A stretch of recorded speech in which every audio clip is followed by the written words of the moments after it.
Durante mucho tiempo pensé que mi vida era normal. En San Miguel del Valle, todos conocían a mi padre, Ernesto Gutiérrez, como el hombre más respetable del pueblo. Cuando caminábamos juntos a la iglesia, la gente lo saludaba con una sonrisa. Y yo sonreía también, aunque por dentro me doliera el estómago. Él siempre iba al frente, con su Biblia en la mano y su voz firme al cantar los himnos. Decían que era un ejemplo de fe, un guía para los jóvenes, un modelo para los padres. Yo lo miraba y trataba de convencerme de que quizás tenían razón, de que lo que pasaba en casa era culpa mía, que si yo fuera una mejor hija, él no se enojaría tanto. Esa fue la mentira que me repetí durante años, que merecía el silencio. La casa donde crecí olía a cera derretida y a vino barato. Mi madre, Rosa, apenas hablaba, siempre con los ojos cansados y las manos temblorosas. Pasaba las tardes bordando servilletas que nunca usábamos. Cada vez que escuchaba las llaves girar en la puerta, su cuerpo se tensaba como si esperara un trueno. Yo sabía lo que venía después. El sermón, la culpa, el castigo. Mi padre decía que el hogar debía ser un templo, pero aquel lugar se parecía más a una prisión. Había reglas invisibles. No llorar, no contradecir, no hablar de lo que pasaba. El miedo se volvió una costumbre, como el rezo antes de dormir. Y en medio de ese silencio, yo aprendí a desaparecer. Si están viendo esto, den like a este video, suscríbanse a Confesiones Perdidas y activen la campanita. No saben cuánto ayuda. Y por favor, comenten desde qué ciudad nos están viendo, porque quiero saber hasta dónde puede llegar la verdad de mi padre. Recuerdo que los domingos eran los peores días. Mientras en la misa todos alababan a mi padre por su entrega espiritual, yo solo podía mirar sus manos, esas mismas manos que horas antes habían golpeado la mesa, el suelo o mi cuerpo, dependiendo de su humor. Decía que la disciplina era una forma de amor, que Dios corregía a los suyos, y que si yo lloraba, era porque aún tenía el corazón impuro. A veces me obligaba a leer pasajes de la Biblia en voz alta, mientras él me observaba con esa sonrisa que no era humana, como si disfrutara de cada palabra que me dolía pronunciar. Mi madre se quedaba quieta, mirando una mancha en la pared, fingiendo que no estaba allí. Cuando terminaba, él me daba una palmada en la cabeza, me llamaba mi pequeña bendición, y se iba a dormir. Yo me quedaba despierta, mirando el techo, preguntándome cuántas otras casas del pueblo escondían lo mismo detrás de sus crucifijos. Una noche, cuando tenía 14 años, escuché a mi madre llorar en la cocina. Era un llanto distinto, sin sonido, solo respiraciones cortas, como si quisiera que las lágrimas no la traicionaran. Me levanté y la encontré con un ojo morado y las manos cubiertas de sal. Me dijo que estaba preparando pescado, pero no había olor a comida, solo a miedo. Me acerqué y le pregunté por qué no se iba. ¿Por qué seguía allí? Me respondió algo que nunca olvidé. Porque si me voy, él nos mata a las dos. Y si me quedo, al menos te puedo cuidar un poco. Esa frase me partió el alma. A partir de esa noche, supe que nadie vendría a rescatarnos. Que si quería sobrevivir, tendría que aprender a esconder mi dolor. A sonreír mientras el mundo aplaudía al monstruo que dormía en mi casa. Con el tiempo, aprendí a leer los ruidos de la casa como otros leen los libros. El sonido del portón al cerrarse me decía si debía esconderme o no. El ritmo de sus pasos por el pasillo me indicaba si venía de buen o mal humor. Cuando escuchaba el golpeteo del cinturón contra la silla, sabía que debía callar, incluso antes de que hablara. En la escuela fingía ser una chica tranquila, aplicada, la hija perfecta del señor Gutiérrez. Todos me felicitaban por tener un padre tan dedicado. Una vez, una maestra me dijo que ojalá todos los padres fueran como él, tan presentes y devotos. Sonreí y sentí algo romperse dentro de mí. No era rabia, era cansancio. Un cansancio tan profundo que me hacía temblar por dentro, como si cada mentira que escuchaba pesara un poco más sobre mi pecho. Mi único refugio era la pequeña habitación al fondo del pasillo, donde guardaba mis cuadernos y una vieja grabadora que encontré entre las cosas de mi tío. Allí escribía lo que no podía decir, frases, fechas, descripciones. No sabía por qué lo hacía, pero sentía que si no dejaba constancia, todo lo vivido se desvanecería, como si nunca hubiera pasado. Grababa sonidos, el crujido de la puerta, los sermones de mi padre, incluso mi propia respiración cuando trataba de contener el llanto. Era mi forma de no volverme loca, de tener pruebas de que aquello no era un sueño. Cada cinta que escondía debajo del piso era un pedazo de mi voz que se negaba a morir. No entendía todavía que estaba construyendo, poco a poco, el camino hacia mi libertad. A los 15 años empecé a notar algo que antes no veía, las contradicciones de mi padre. Hablaba de humildad mientras humillaba a mi madre. Predicaba sobre el amor mientras nos llenaba de miedo. En la iglesia lo escuchaban con atención. Lo llamaban hermano Ernesto. Lo invitaban a dirigir las oraciones. Él levantaba la voz. Lloraba incluso. Y decía que Dios le hablaba en sueños. Yo lo observaba desde el banco del fondo y sentía náuseas.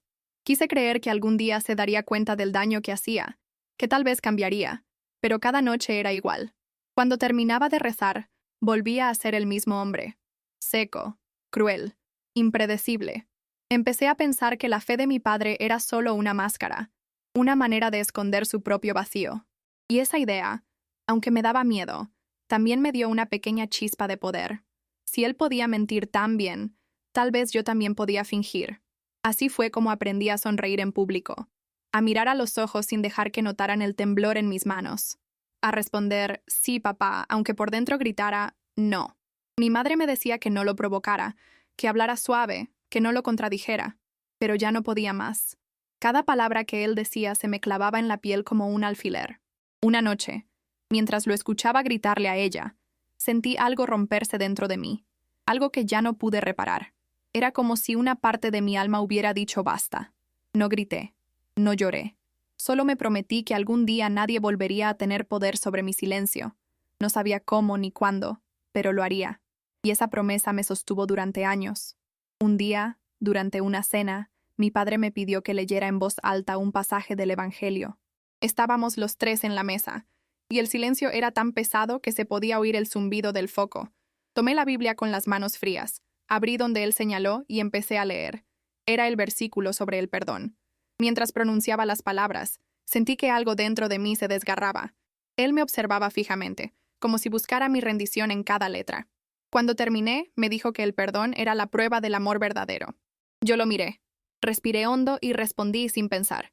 Entonces usted no ama a nadie. El sonido de la bofetada que vino después todavía me despierta a veces. Pero no lloré. Por primera vez, lo miré directo a los ojos sin bajar la cabeza. Y en ese gesto, silencioso pero desafiante, supe que algo en nuestra dinámica había cambiado para siempre. A partir de ese día, el miedo ya no me paralizó igual. Me dolía, claro, pero empecé a observarlo con distancia, como si él fuera un extraño que habitaba nuestra casa. Lo escuchaba gritar, rezar, dar órdenes, y sentía lástima. Era un hombre que necesitaba destruir para sentirse poderoso. Empecé a escribir sobre eso en mis cuadernos. Lo llamaba el vacío vestido de fe. No lo hacía por venganza, sino para entenderlo, para entendernos. Mientras tanto, en el pueblo seguían admirándolo. Las vecinas decían que éramos una familia bendecida. Nadie sospechaba que cada noche dormíamos en habitaciones separadas por el miedo. A veces me preguntaba si alguien notaba las sombras bajo mis ojos, o las mangas largas que usaba incluso en verano. Pero el pueblo no quería ver. Y yo, aunque ya no temía tanto, seguía atrapada entre el silencio y la vergüenza. Cuando cumplí 16 años, comencé a fantasear con la idea de irme. No sabía a dónde, pero cualquier lugar fuera de San Miguel del Valle me parecía un milagro. Guardaba monedas que encontraba entre los cojines del sofá o que mi madre dejaba sobre la mesa. Era un secreto entre nosotras. A veces ella me miraba sin decir nada, como si entendiera lo que planeaba, aunque nunca lo mencionábamos. Cada gesto suyo, una caricia breve, una mirada sostenida, era un recordatorio de que también ella soñaba con escapar. Pero el miedo nos mantenía amarradas. Mi padre controlaba todo: las llaves, el dinero, las visitas, hasta el tono de nuestras voces. Decía que la obediencia era la base del hogar. Yo lo veía cerrar con candado la puerta por las noches y pensaba que ni siquiera las cárceles olían tanto a encierro. Una tarde, mientras ayudaba en la biblioteca de la escuela, descubrí un libro sobre cine documental. Hablaba del poder de las imágenes para contar verdades que las palabras no podían. Aquello me obsesionó. Empecé a pensar que quizás mi historia también merecía ser contada, aunque fuera de una forma que nadie pudiera rastrear hasta mí. Esa idea me dio una fuerza nueva, un propósito. Robé una cámara vieja del aula de fotografía y aprendí a usarla viendo tutoriales escondida en el baño de la escuela. Grababa sombras, reflejos, objetos. No necesitaba mostrar rostros. El sonido del viento o el chirrido de una puerta bastaban para decir lo que las palabras callaban. No lo sabía entonces, pero ese sería el comienzo de todo. La forma en que mi silencio empezaría, por fin, a tener voz. Comencé grabando cosas pequeñas. La luz que entraba por la ventana, el vapor de la sopa sobre la mesa, las sombras que se movían en el pasillo cuando mi padre caminaba de noche. Nadie sospechaba nada, porque yo siempre parecía ocupada en mis tareas. A veces ponía la cámara en el alféizar y la dejaba grabando mientras él rezaba con la voz ronca y los ojos cerrados. En esas grabaciones no se veía nada explícito, pero se escuchaba todo. El tono, las pausas, los silencios. Era como atrapar el miedo en una botella. Cuando las revisaba, me estremecía al escuchar nuestra casa desde fuera.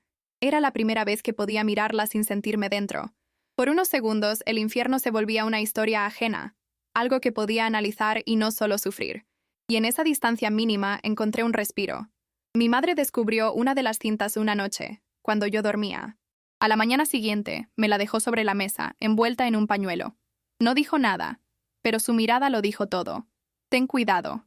No sé si sentía miedo o esperanza. Tal vez las dos cosas. A partir de entonces, empezó a ayudarme sin que mi padre lo notara. Me daba tiempo, cubría mis ausencias, fingía que yo estaba estudiando en mi cuarto cuando en realidad estaba editando en la computadora vieja de la escuela. Era nuestra forma silenciosa de rebelión. Por primera vez no me sentía completamente sola. Sentía que estábamos unidas por algo más que el miedo, por el deseo de decir la verdad, aunque esa verdad nos destruyera. Durante esos meses, la casa se volvió un campo minado. Cualquier ruido podía desencadenar una tormenta. Mi padre empezó a sospechar que algo había cambiado, que ya no tenía el mismo control sobre nosotras. Me observaba más de lo normal, hacía preguntas sin sentido, revisaba mis cuadernos buscando mensajes del diablo, como él los llamaba. Yo respondía con calma, fingiendo inocencia. Aprendí a moverme con la precisión de un ladrón, a esconder la cámara en lugares imposibles, dentro del horno, detrás del retrato de la boda de mis padres, bajo las tablas del suelo. Cada día era una apuesta peligrosa, pero también una afirmación de vida. Cuanto más control quería tener él, más necesitaba yo dejar constancia de que su poder era solo una ilusión. Mi madre me decía que tenía miedo, que si él descubría todo, sería nuestro fin. Pero también admitía, en voz baja, que nunca me había visto tan viva. Una noche, mientras editaba un fragmento de audio en la escuela, me quedé sola más tiempo del permitido. Era tarde y el conserje ya había cerrado casi todas las luces. En ese silencio, escuché mi propia voz grabada diciendo, «Ya basta». No recordaba cuándo había pronunciado esas palabras, pero al oírlas sentí una corriente de fuerza recorrerme. Era como si otra versión de mí, más valiente, me hablara desde el pasado. Decidí que no podía seguir escondiendo lo que tenía. Ya no quería solo sobrevivir. Quería que alguien más supiera, que alguien mirara a ese hombre y viera lo que realmente era. Esa noche, por primera vez, imaginé el rostro de mi padre cayendo ante la verdad, no como venganza, sino como justicia. Y ese pensamiento, aunque me asustó, me dio paz. Al día siguiente, la profesora de literatura anunció un concurso escolar de cortometrajes titulado La verdad detrás de las apariencias. Cuando escuché esas palabras, sentí que el corazón me daba un vuelco. Era como si alguien hubiera puesto nombre a lo que llevaba años queriendo decir. Levanté la mano sin pensarlo y me inscribí. Esa tarde, al llegar a casa, escondí la hoja de inscripción en el forro de mi mochila. No se lo conté a mi madre hasta varios días después. Cuando por fin lo hice, se quedó en silencio, con las manos sobre la mesa. Pensé que me iba a pedir que renunciara, pero solo dijo, «Hazlo bien, hija, que nadie pueda decir que mentiste». Su voz sonó cansada, pero también orgullosa. En ese momento supe que ya no podía echarme atrás. Aquello no era solo un trabajo escolar, era mi forma de respirar. El proceso fue lento y doloroso. No podía filmar abiertamente, así que usaba metáforas. Puertas que se cerraban, rosarios cayendo al suelo, una vela que se apagaba sola. Grababa los rezos de mi padre y los mezclaba con el sonido de mis respiraciones entrecortadas. Cada imagen era un fragmento de mi historia disfrazado de símbolo. No buscaba reconocimiento ni premios, solo necesitaba dejar constancia. Lo titulé La fe en casa, aunque el título real, en mi cabeza, siempre fue El miedo con sotana. Mi amiga Camila, la única en quien confiaba, me ayudó a editarlo. Le conté parte de la verdad, no toda. Ella no preguntó más de lo necesario, solo dijo, si esto sale a la luz, nada volverá a ser igual. Y tenía razón, nada lo fue. Los días previos a la entrega fueron un infierno. No dormía, apenas comía, y cada vez que escuchaba pasos en el pasillo, creía que mi padre iba a descubrirlo todo. Soñaba con él rompiendo mi cámara, quemando mis cuadernos, gritando que el demonio me había poseído. Había momentos en los que quería tirar todo a la basura, fingir que nunca lo había hecho. Pero entonces pensaba en mi madre, en sus manos temblando mientras preparaba el desayuno, en su voz apagada cuando pedía permiso para respirar. Pensaba en mí misma, en la niña que había aprendido a callar, en las noches mirando el techo esperando que algo cambiara, y me repetía, si no lo hago ahora, nunca podré hacerlo. Así sobreviví esos días, a fuerza de miedo y determinación, como si cada segundo fuera una cuenta regresiva hacia mi liberación. El día del concurso, el salón estaba lleno. Los profesores, los padres, los alumnos. Cuando mi cortometraje empezó, sentí que el aire desaparecía. En la pantalla no aparecía ningún rostro, solo sonidos, luces y sombras. Pero quienes conocían mi casa podían reconocerla. El pasillo estrecho, la lámpara vieja, el reloj que marcaba siempre las 8. Al principio hubo silencio. Luego, un murmullo. Y cuando se escuchó la voz de mi padre diciendo, «La fe se demuestra con obediencia», pude oír cómo todos contenían la respiración. Nadie sabía que era él, pero yo sí. Era su voz, la que me había acompañado en cada pesadilla. Cuando las luces se encendieron, me quedé quieta, esperando que el mundo se derrumbara, pero nadie dijo nada. Solo me miraron, confundidos, como si hubieran visto algo que no podían explicar. Y de algún modo eso fue suficiente. 2 días después del concurso, alguien subió el video a internet. Nunca supe quién fue. Quizá un profesor, quizá algún alumno. Lo cierto es que en menos de una semana ya lo habían visto miles de personas. En los comentarios la gente debatía sobre el significado del corto, sobre si era una crítica a la religión o a la hipocresía familiar. Nadie imaginaba que detrás de esas sombras había una historia real. Yo veía cómo las visitas aumentaban, y sentía una mezcla de pánico y alivio. Era como ver mi propio dolor reflejado en una pantalla gigante. Parte de mí quería que lo borraran todo, que el secreto muriera allí. Pero otra parte, más profunda, más cansada, deseaba que siguiera creciendo, que llegara a oídos de quien debía escucharlo. Y así fue. Una mañana, al entrar en clase, noté el silencio. Todos me miraban distinto, como si supieran algo que yo aún no sabía. Esa misma tarde, cuando volví a casa, encontré a mi madre llorando frente al televisor. En las noticias hablaban del video. Impactante corto escolar revela los abusos dentro de una familia devota. No mencionaban nombres, pero ella sabía. Yo también. Mi padre llegó minutos después, con la camisa desabrochada y la mirada perdida. No dijo una palabra. Solo cambió el canal y se sirvió un trago. La tensión en esa sala era tan espesa que costaba respirar. Esperé que gritara, que golpeara algo, pero no lo hizo. Su silencio fue peor. Era el silencio de quien siente que el control se le escapa por los dedos. Y mientras lo observaba hundirse en su propia rabia contenida, entendí que por fin había logrado lo imposible. Hacerlo ver lo que él siempre negó. Esa noche, mi padre no durmió. Lo escuché caminar de un lado a otro, abrir cajones, arrastrar sillas. Mi madre se encerró en el baño, temblando. Yo me quedé despierta, con la puerta entreabierta, observando la sombra de su cuerpo proyectada en la pared. Por primera vez, el miedo cambió de dirección. Ya no era yo quien temblaba, era él. Murmuraba frases incoherentes, buscaba a quien culpar. Decía que todo era una trampa, que Satanás nos había metido la idea en la cabeza. En un momento golpeó la mesa y gritó mi nombre con una furia que me heló la sangre. Entró a mi habitación, me miró con los ojos inyectados y dijo, «Dime que no fuiste tú». No respondí.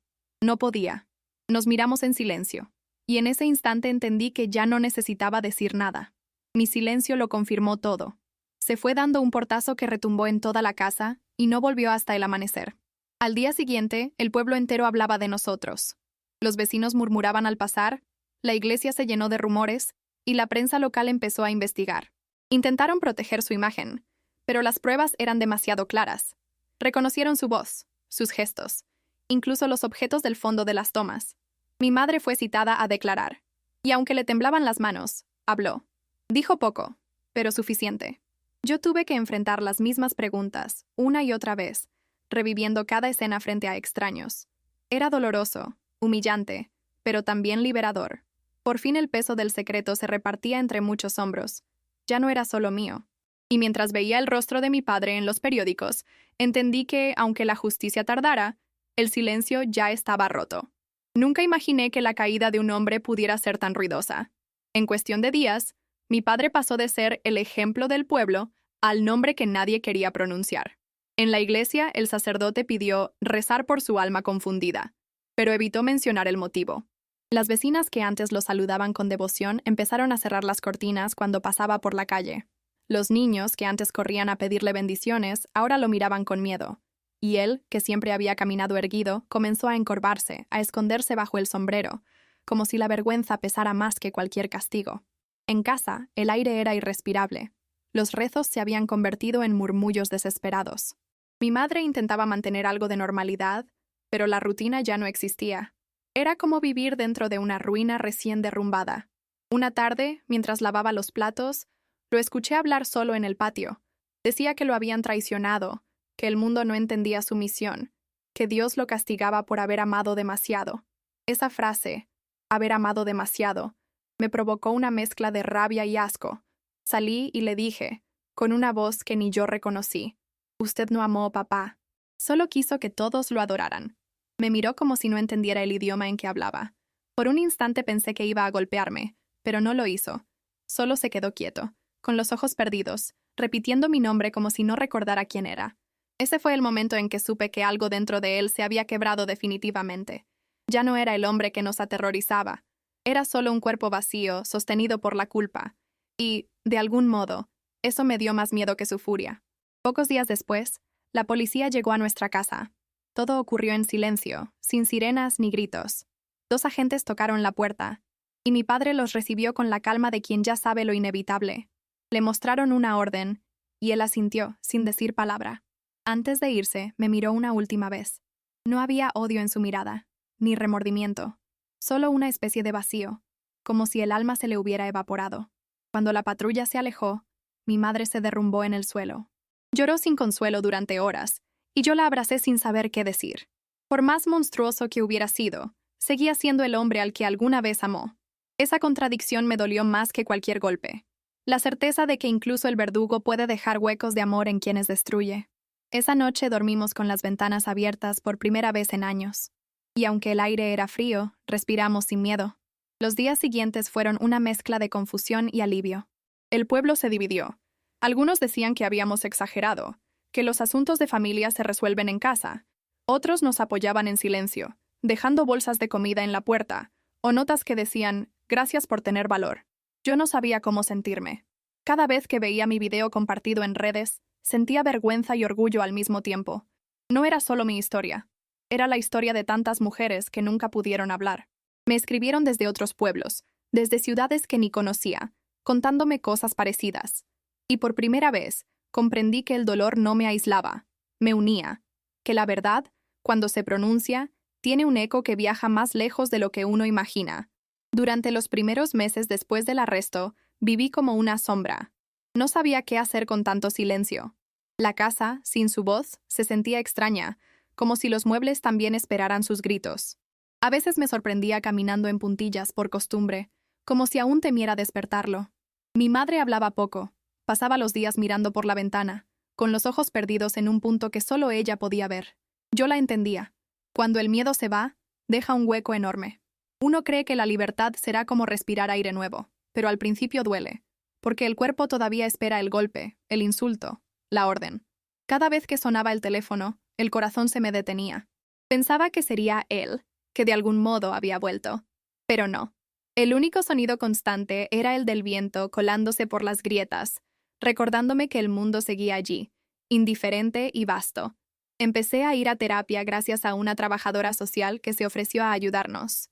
Al principio no quería hablar. ¿De qué servía revivir todo aquello si ya había pasado? Pero entendí que no había pasado, que seguía dentro de mí. Cada recuerdo era una habitación cerrada que necesitaba abrir. Aprendí a ponerle nombre a lo que sentía: culpa, vergüenza, miedo, rabia. También descubrí que no estaba sola. En cada sesión escuchaba historias parecidas, distintas en forma pero iguales en fondo. Mujeres que habían crecido creyendo que el dolor era normal, que el amor se medía en obediencia. Un día, la terapeuta me dijo algo que cambió mi forma de mirar el pasado. Sobrevivir no es suficiente, Valeria. Hay que vivir. Esa frase me acompañó desde entonces como una oración nueva, más limpia, más mía. Con el tiempo dejé el pueblo. No fue una decisión fácil, fue más bien una necesidad. Cada esquina de San Miguel del Valle tenía un recuerdo que dolía.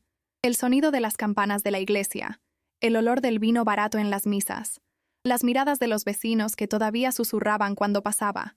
Conseguí una beca en una universidad de la capital y me fui con una maleta pequeña y una caja llena de cintas viejas. Al subir al autobús, mi madre me abrazó fuerte y me dijo: «No mires atrás, hija. Ya hiciste suficiente». Me quedé mirando su figura hacerse pequeña entre la neblina del amanecer. Lloré en silencio todo el camino, no solo por lo que dejaba atrás, sino por lo que nunca habíamos tenido. Una familia en paz, una infancia sin miedo. Pero también lloré de alivio. Por primera vez, las lágrimas no venían del terror, sino de la posibilidad. En la universidad, nadie sabía quién era yo.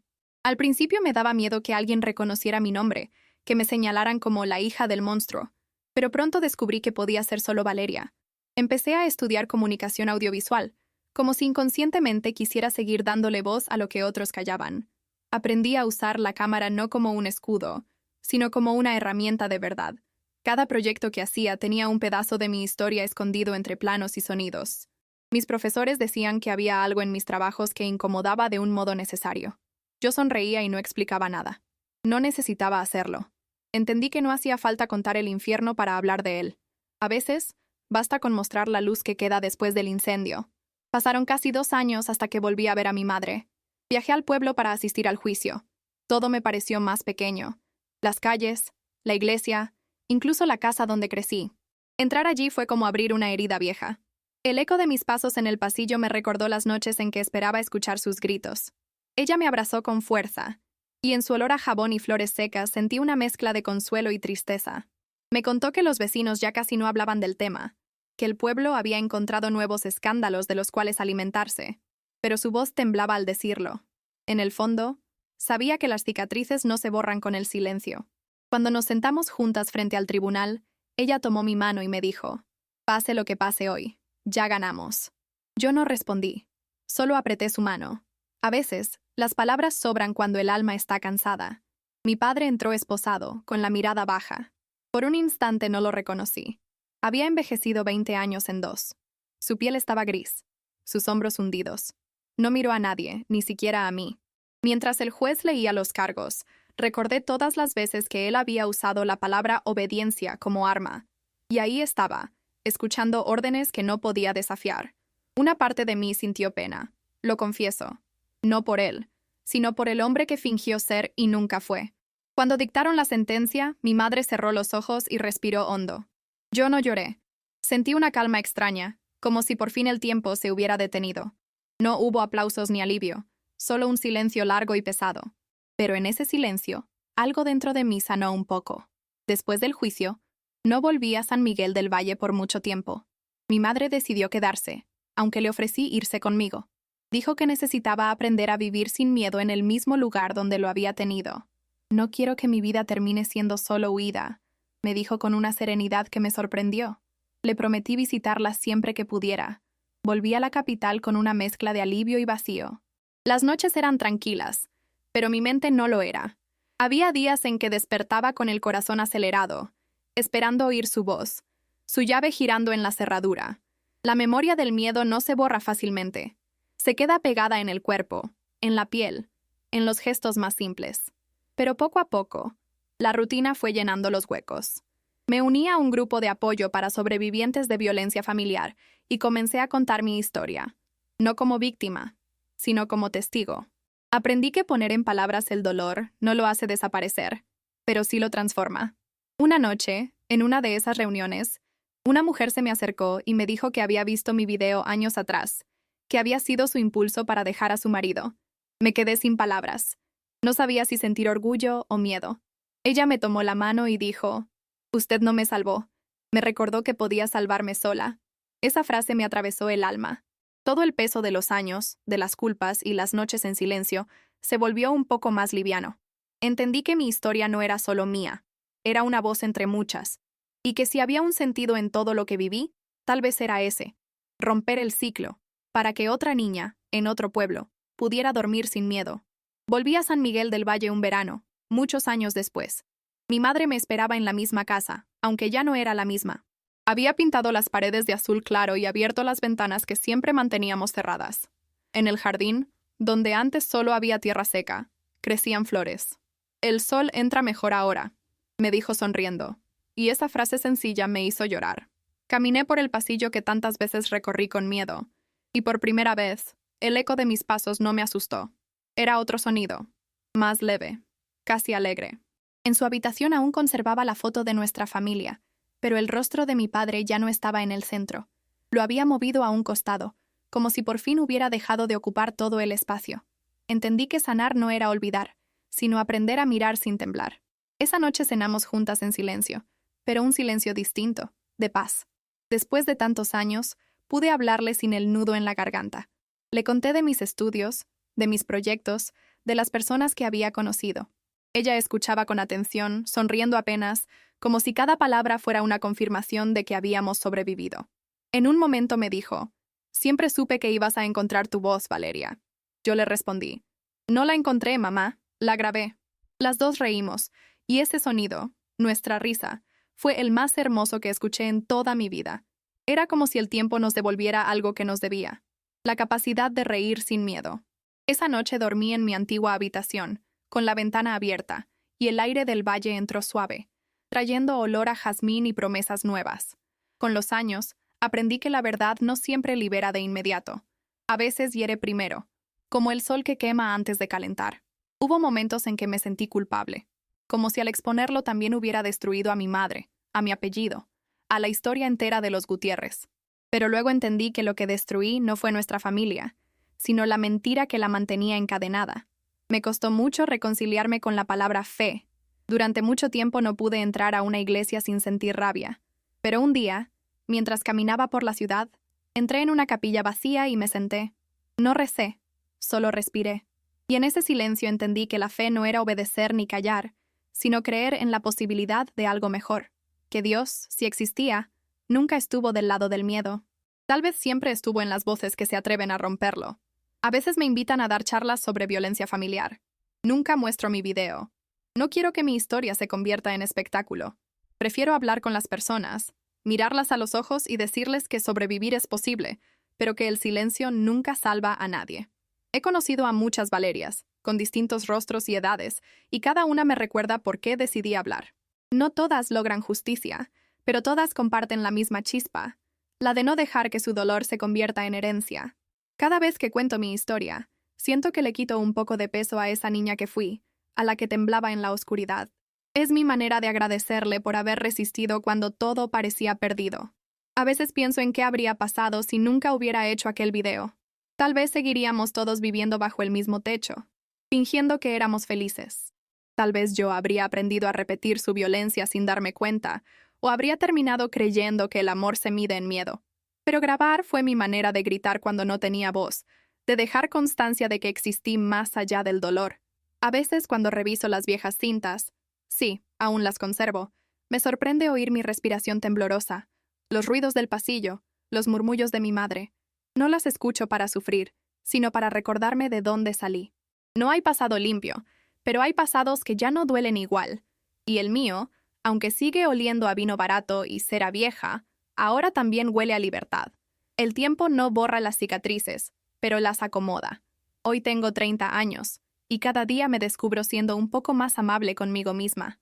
Aprendí a perdonarme por no haber hablado antes, por haber tenido miedo, por haber creído que callar era proteger. Entendí que el perdón no siempre es hacia los otros, sino hacia una misma. A veces miro mi reflejo en el espejo y me cuesta reconocer a la niña que fui, pero ya no me da tristeza, me da ternura, porque sobrevivió, porque, a pesar de todo, siguió creyendo en la posibilidad de un mañana distinto. Esa es la victoria más silenciosa, pero también la más profunda. Seguir aquí, respirando, sin pedir permiso. Hace poco regresé a la escuela donde todo comenzó. El aula seguía igual, con las paredes amarillentas y los bancos de madera. En el pasillo colgaban fotos de generaciones nuevas, sonriendo, soñando. Me senté un rato en el mismo rincón donde solía esconder mis grabaciones y sentí una mezcla extraña de nostalgia y gratitud. Pensé en la chica que fui, frágil, temerosa, pero obstinada en no dejar que su historia muriera. Si pudiera hablarle, le diría que todo valió la pena, incluso el miedo. porque de aquel miedo nació una verdad que ya nadie puede enterrar. Mientras salía del edificio, escuché risas de estudiantes y pensé que tal vez alguno de ellos, algún día, también tendrá algo que decir y necesitará valor para hacerlo. Ojalá mi historia les sirva para entender que la verdad, aunque duela, también puede ser una forma de amor. Hoy vivo lejos de San Miguel del Valle, en un lugar donde nadie conoce mi apellido. Trabajo haciendo documentales sobre vidas anónimas, sobre gente que resiste. Y cada vez que enciendo la cámara, recuerdo la promesa que me hice aquella noche en que todo comenzó. Nunca volver a callar lo que duele. No busco justicia divina ni redención. Busco paz. Hay días en los que todavía me visita el miedo, disfrazado de recuerdos, pero ya no se queda. Enciendo una vela, miro el reflejo de la llama y respiro. A veces me preguntan si me arrepiento de haber expuesto a mi padre. Siempre respondo lo mismo. No lo expuse. Solo mostré lo que todos se negaban a ver. Y esa frase, que un día dije con rabia, hoy la digo con serenidad, porque por fin entiendo que contar la verdad no fue mi castigo, fue mi libertad.